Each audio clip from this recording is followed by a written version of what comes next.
사주명리학과 양자역학, 석가모니는 놀랍게도 모두 같은 주장을 하고 있는데요. 모든 것이 마음에서 비롯된다는 일체유심조 사상이죠. 석가모니는 깊은 사색과 수행을 통해 이를 깨달았고, 양자역학은 이중슬릿 실험을 통해 석가모니의 깨달음을 과학적으로 입증했습니다.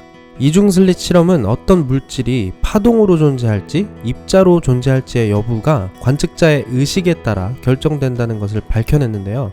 파동을 포착하는 스크린 장치에서 분명 파동으로 존재하고 있던 물질이 관측자가 입자로 보겠다는 의지를 갖고 관측하면 입자 상태로 존재하게 된다는 결론이었죠. 이 결론은 수없이 반복된 실험에서도 한치의 오차가 없었습니다. 인간의 의식과 마음이 물질 세계를 만든다는 일체유심조 사상이 입증되는 순간이었죠. 이는 사주명리학에서도 잘 따르고 있는 명제인데요. 사주명리학은 사람의 의식구조를 태어난 날의 8글자를 통해 설명합니다. 의식구조뿐 아니라 삶의 구체적 사건과 흐름 모두를 같은 8글자로 설명하죠. 마음 상태와 실제적 사건을 같은 8글자로 설명한다는 면에서 일체유심조 사상이 깃들어 있다는 것을 알 수 있어요. 다양한 책으로 세상에 소개된 끌어당김의 법칙 역시 양자역학을 근거로 하고 있는데요. 원하는 바를 생생히 상상하고 믿으면 현실이 된다는 법칙이죠. 과학적 근거와 반복된 실험 성과에 따라 마음의 힘을 의심하기는 어려워졌기에 끌어당김의 법칙은 더 이상 미신이나 유사과학은 아닙니다. 하지만 어딘가 찜찜하죠.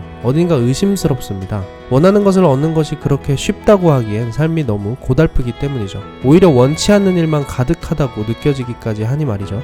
마음이 곧 현실이라면 우리 마음은 어떤 이유로 이렇게 부정적인 걸까요? 마치 스스로 그러려고 노력이라도 한 것처럼. 그런데 삶은 생각보다 우리의 의식적 노력과 관계없는 경우가 많습니다. 우리가 의식적으로 무엇을 원하든 원치 않든 우리 마음은 지속적으로 특정한 삶을 만들어내고 있어요.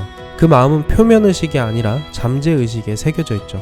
표면적으로 아무리 긍정적이려 노력해도 뿌리 깊은 잠재의식이 부정적이라면 삶은 결코 나아질 수 없습니다. 성장하는 삶을 살기 위해선 자신의 잠재의식을 이해하는 것이 먼저야 하는 거죠. 우리 잠재의식의 구조를 파악하고 진짜로 원하는 것과 원하지 않는 것을 정확히 살펴야 해요. 특히 한국 사회는 산업화 이후 선진국을 빠르게 따라가는 성장 전략을 취하며 획일적인 교육을 해왔기 때문에 자신을 제대로 알기 매우 어려운 환경이었어요. 선진 지식을 빠르게 습득하는 학습 능력만이 중요했기에 그를 입증하는 대학 간판만이 유일한 평가 지표였죠.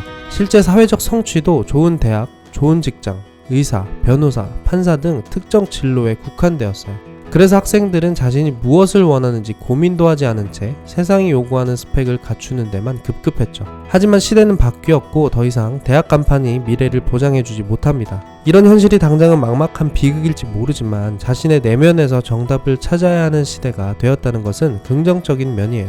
달려가야 할 보장된 길이 없기에 자신의 진로를 스스로 개척해야 하기 때문이죠. 이런 시대적 맥락에서 사주명리학은 내가 진짜 원하는 삶을 끌어당기는데 큰 도움을 줄 수 있어요. 첫 번째로 자기 자신에 대한 메타인지를 높일 수 있습니다. 자신이 무엇을 잘하고 무엇을 못하는지 객관적으로 파악하는 것이죠.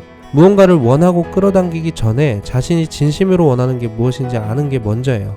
자칫 세상이 주입한 욕망에 휘둘려 엉뚱한 곳으로 달려갈 수 있기 때문이죠. 그 종착지에서 느낄 감정은 아마도 공허감일 겁니다. 두 번째로는 꿈을 향해 가는 길이 꽃길만이 아니라는 것을 알게 됩니다. 운의 존재를 알 수 있기 때문이죠.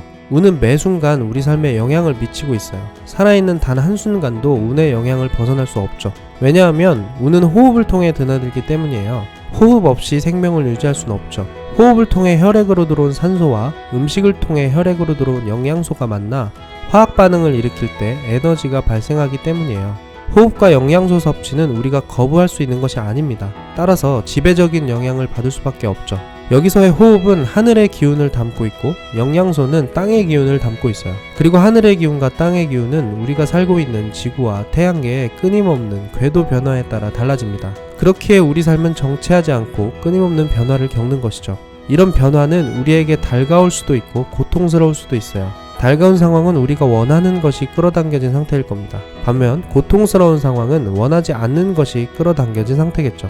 기운과 불운은 이렇게 순환하며 나타나요. 우리가 원하든 원치 않든 말이죠. 그러면 우리가 원하는 삶을 스스로 끌어당긴다는 말은 거짓말이 되는 걸까요? 그 답은 불운에 대한 스스로의 해석에 달려 있어요. 불운 속에서도 믿음이 흔들리지 않으면 마음이 더 굳건해집니다. 그 굳건한 믿음과 좋은 운이 만날 때 시너지가 일어나고 우리가 꿈꿨던 삶이 더 크게 이루어지는 것이죠. 즉 불운의 시기는 내 믿음과 긍정성을 테스트받는 과정이에요. 그 과정을 이겨내는 사람이 차이를 만드는 것이죠. 나의 성공은 불변의 진리라는 확신이 중요해요. 성공하기로 이미 결정되어 있는 미래에서 삶을 출발시키는 거죠. 자신의 사주에 대한 이해와 경험을 바탕으로 제대로 원하고 믿으면 이루어지지 않을래야 않을 수가 없습니다.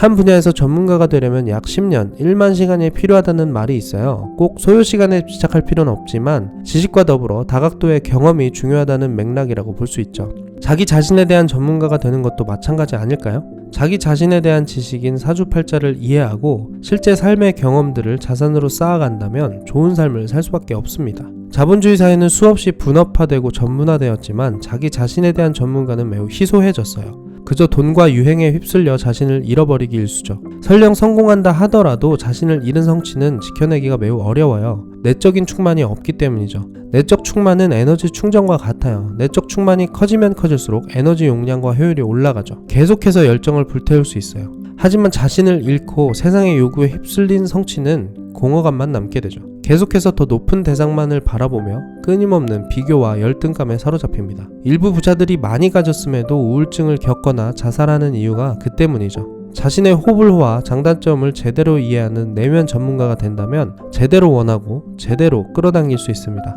그것도 지속적으로 말이죠. 자신의 사주는 꼭 자신이 공부해야 하는 이유예요. 끌어당김의 법칙은 사기가 아닙니다. 무엇이든 끌어당길 수 있다는 말이 사기일 뿐이죠. 타고난 몸치가 수우파 우승을 간절히 꿈꿔도 절대 이룰 수 없습니다. 물론 간절히 꿈꾸지도 않겠지만 말이죠. 거대 미디어, 거대 자본이 주입하는 가상의 이미지에 자신을 끼워 맞추지 마세요. 오로지 자기 자신에서부터 출발하셔야 합니다. 그래야 작은 성취, 작은 숫자에도 행복할 수 있어요.